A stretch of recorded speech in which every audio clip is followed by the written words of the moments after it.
નમસ્કાર. ચાલો આજે એક મજેદાર ગણિતનો કોયડો ઉકેલીએ. સવાલ છે ને, સાંભળવામાં એકદમ સીધો સાદો લાગે, પણ એનો જવાબ જરા અટપટો છે. તૈયાર છો? ચાલો ત્યારે શરૂ કરીએ. તો સવાલ આ છે. માની લો કે આપણે 1થી લઈને 100 સુધીની બધી જ સંખ્યાઓ લખીએ તો કુલ કેટલા અંકોનો ઉપયોગ થશે? જરા વિચારો તો. અને ગણીશું કઈ રીતે? હવે જુઓ, મનમાં પહેલો જવાબ 100 જ આવે, ખરું ને? પણ એ જવાબ સાચો નથી. કેમ? કારણ કે આપણે સંખ્યાઓ નથી ગણવાની, આપણે તો અંકો ગણવાના છે. જેમ કે 10 એ એક સંખ્યા છે, પણ એને લખવા માટે 1 અને 0 એમ 2 અંકો વપરાય છે. બસ આટલો જ ફરક છે અને એમાં જ આખી મજા છે. ચાલો આ મોટા કોયડાને સહેલો બનાવવા માટે એના ટુકડા કરી નાખીએ. સૌથી પહેલાં શરૂઆત કરીએ સૌથી સરળ ભાગથી, એટલે કે એક અંકી સંખ્યાઓથી. તો આપણો પહેલો ગ્રુપ છે 1 to 9. આ તો સીધી વાત છે. આ બધી સંખ્યાઓમાં ફક્ત એક જ અંક હોય છે. જુઓ, 1 થી 9 એટલે કુલ 9 સંખ્યાઓ થઈ, અને દરેકમાં એક અંક એટલે 9 ગુણ્યા 1 થયા 9 અંકો, બરાબર? એકદમ સહેલું. સરસ. તો આપણા જવાબનો પહેલો ટુકડો મળ્યો 9. આને યાદ રાખજો હો. હવે આગળ વધીએ. ચાલો હવે વારો છે કોયડાના બીજા, અને સાચું કહું તો સૌથી મોટા ભાગનો, 2 અંકી સંખ્યાઓનો.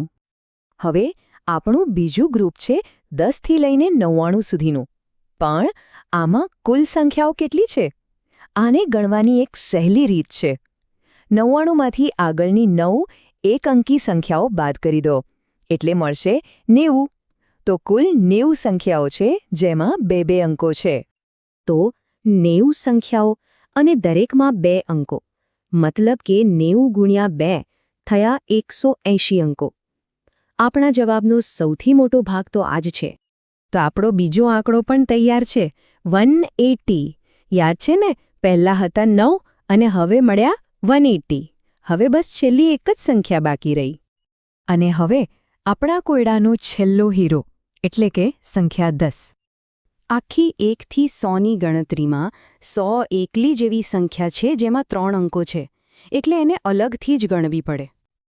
100 એટલે કે 1, 0 અને 0. સીધો હિસાબ છે. આ થયા 3 અંકો. બસ કામ પતી ગયું. આપણી પાસે 3 ટુકડા તૈયાર છે. હવે બસ એમને જોડીને ફાઇનલ જવાબ લાવવાનો છે. તો ચાલો ફટાફટ યાદ કરી લઈએ. એક અંકી સંખ્યાઓમાંથી મળ્યા 9 અંક, 2 અંકી સંખ્યાઓમાંથી મળ્યા 180 અંક, અને આપણી ખાસ સંખ્યા 100માંથી મળ્યા 3 અંક. તો હવે 9 + 180 + 3, અને જવાબ છે 192, 192. જોયું? 1 થી 100 સુધી લખવા માટે કુલ 192 અંકો જોઈએ. છે ને મજેદાર? એક સીધો સાદો લાગતો સવાલ કેવો વિચારતા કરી દે છે. પણ અહીંયા અટકવાનું નથી. જવાબ તો મળી ગયો, પણ હવે એમાંથી જ એક નવો, એનાથી પણ વધારે રસપ્રદ સવાલ ઊભો થાય છે.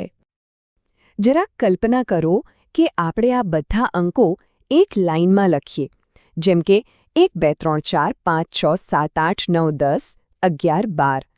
આમ લખતા જઈએ તો બરાબર 100મા નંબર પર કયો અંક આવશે? આનો જવાબ શોધવાની મજા જ કંઈક અલગ છે. પ્રયત્ન કરી જોજો.